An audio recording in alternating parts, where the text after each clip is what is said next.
This is Natalina Love here with Rori Raye and Naomi Thompson.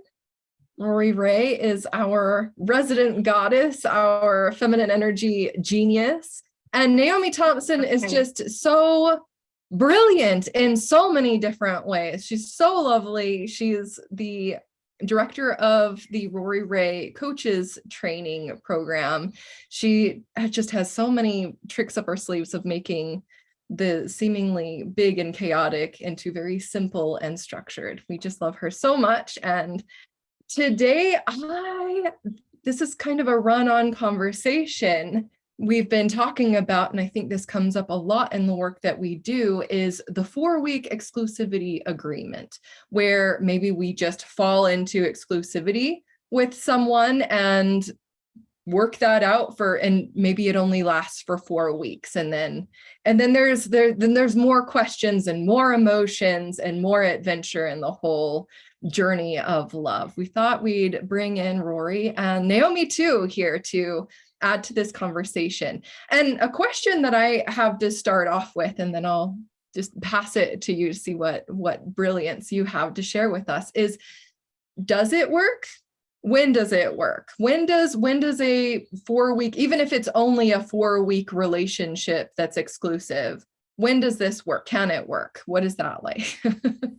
Well, first of all, I would ask the woman who's interested in that, what makes you want to choose that as opposed to just continuing circular dating?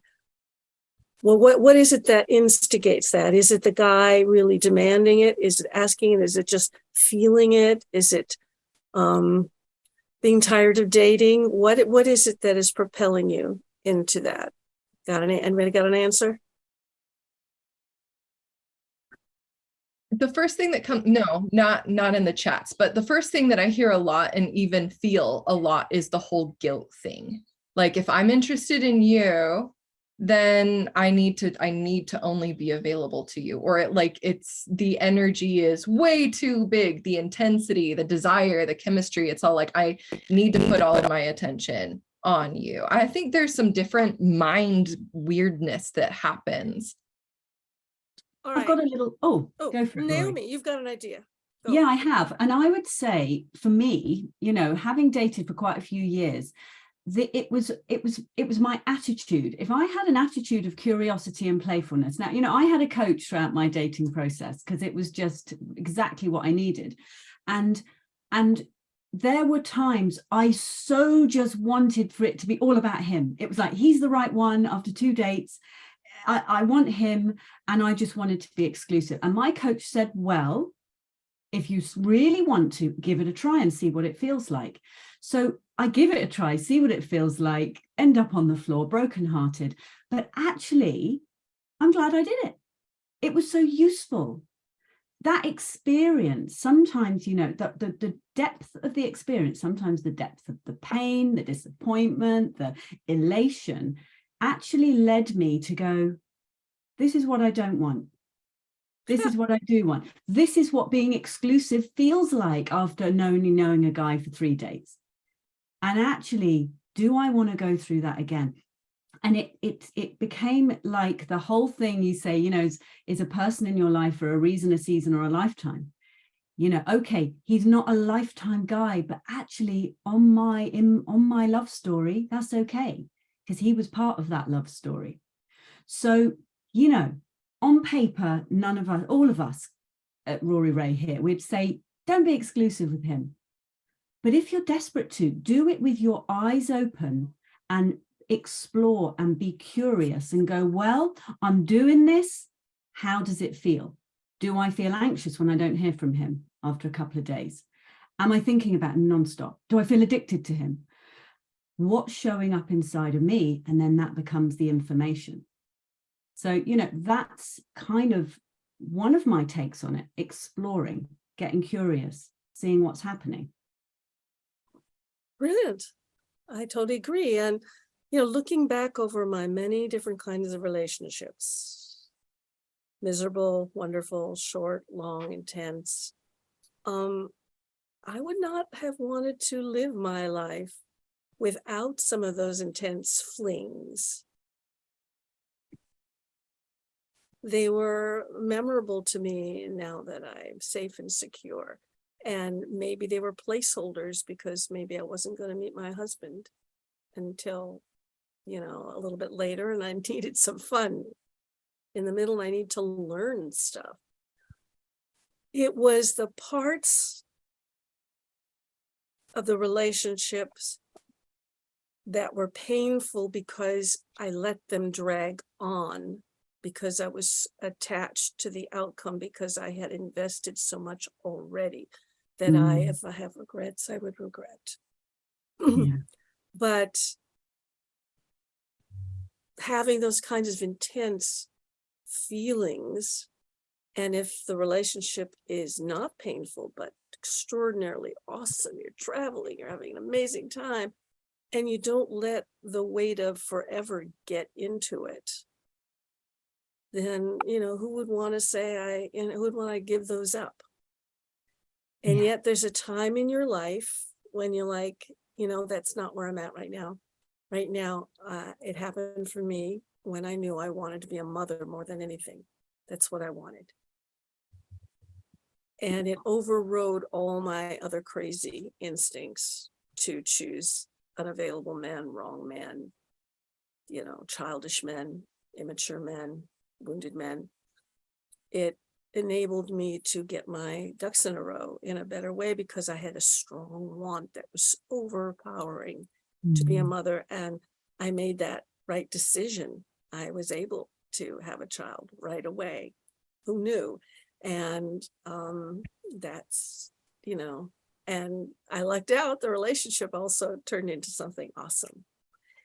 But I don't want to have given up those at that time. So the question I would like to ask you is, what is your specific situation and relationship to this guy? And what Natalina said about just being overwhelmed by emotions and feelings with him, and just not being able to circular date, not being able to think of anybody but him, being so involved in him. That's where we don't want to be. Whatever you're choosing, it needs to be a real feel-good choice. If being exclusive with a guy means you're going to travel with him for 3 months or a month on a boat or something like that, hey, do it. I'm going to Greece for a month with this guy. Yeah, that's going to be exclusive, maybe. But in the scheme of your everyday life, where you go to the market and you go to work and you see people and you have your friends and things seem same old, and you meet some guy who elevates everything to this intense pitch and great sex and amazingness, there are lots of reasons why you'd get caught up in that and get waylaid from your real want. Or it could be exactly what you want right now. I have also seen, and I will say this, the story about, don't try to date a guy for seriously right after you're divorced. I mean, or right after he's divorced, because you'll be but both of you will be a mess. But a guy who's just divorced, don't. And I have great success stories of women who have taken up with men in heavy duty flings right after their divorce, and stayed as high intensity and wonderful and lasted forever. There are no rules. You sleep with a guy one night, you move in, you stay forever. That happens. It may not happen often or more often than the really great stories, but I really believe you are capable. You are capable of feeling the red flags, like this is not going to be forever. And you're capable of reading, this is going to be forever. And I'm going to relax. And then it's like how you are in that relationship. Are you going to be like an addict? Oh, are you calling me? Oh, are you going to come? Are you going to be there? Or, what's going to happen? And you're thinking about it and you're crying. Then, you're not really in the place where, oh, this is a great thing. And you are being distracted from what you really want, which is what you have to get to. There we go. The distraction, that's a really, really big one, or that was a really big one for me. And you can feel how this resonates for you, track it, catch it. the whole the distraction, where I would get distracted, and I'm going to use that word here, which may not resonate for you in the moment, but feel it. Distracted by what I think he's going to be feeling, distracted by my fear of needing to explain or have things feel a certain way.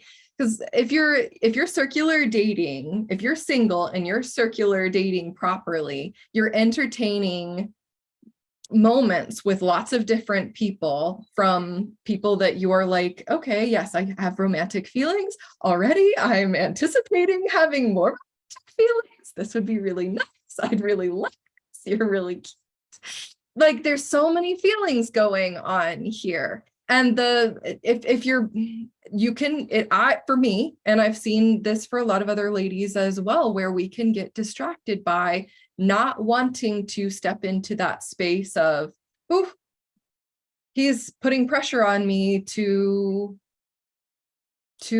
have more of me. And there's a choice. Like, we could go down the focused choice of, okay, entertaining more of this. What could that look like? And getting excited and curious about, well, what could this look like? Where your bandwidth, your emotional bandwidth is big enough to be with his discomfort, with his putting pressure on, how come I don't get more of you? That negotiation for more of your time and attention, where that can be really, really exciting. That can be really thrilling.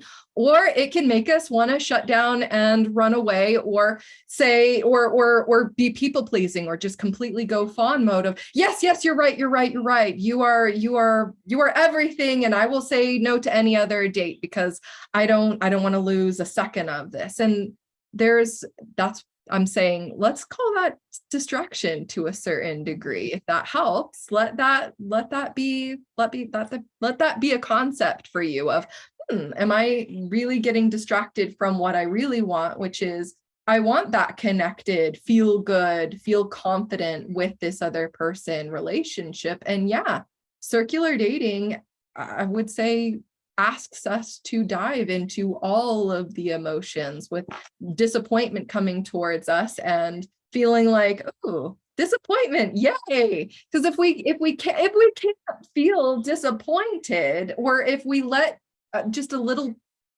experience of disappointment ruin our day, then we're that less available to joy. We're that less available to the ecstatic connection that we want. So, it's no big deal if we get a little distracted every now and again, I think. I remember the moment where I was just able to dump a whole load of love on the part of me that was wistfully, romantically missing the person who ghosted me.